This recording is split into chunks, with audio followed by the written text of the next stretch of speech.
2 more months before President-elect Donald Trump takes office with plans to carry out mass deportations. Today, LA City leaders took action, passing an ordinance to formally make Los Angeles a sanctuary city, prohibiting city resources from being used for immigration enforcement.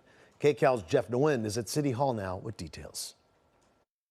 Okay, it is passed. The LA City Council voting unanimously to formally make the city a sanctuary for migrants, like Harvard Law School student Jesus Carrion, who was brought to this country as a child by his undocumented parents. I grew up in the shadows, constantly fearing separation from my loved ones. The adopted legislation prohibits city resources like the police department from helping with the federal enforcement of immigration laws. The vote comes 2 weeks after Donald Trump was elected to a second term as president. He's already promised mass deportation. What do we want?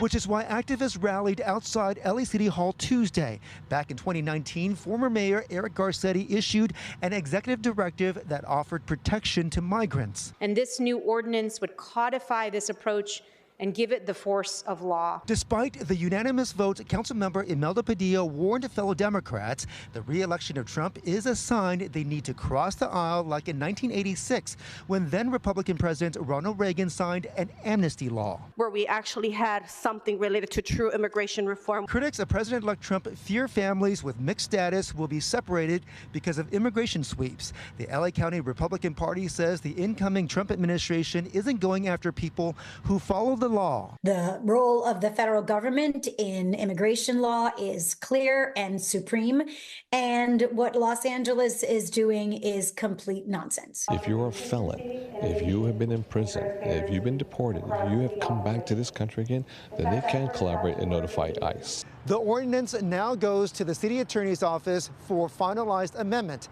Then it comes back to council for one final vote in a couple of weeks. After that, it goes into effect as soon as the mayor signs it. In downtown Los Angeles, Jeff Nguyen, KCAL News.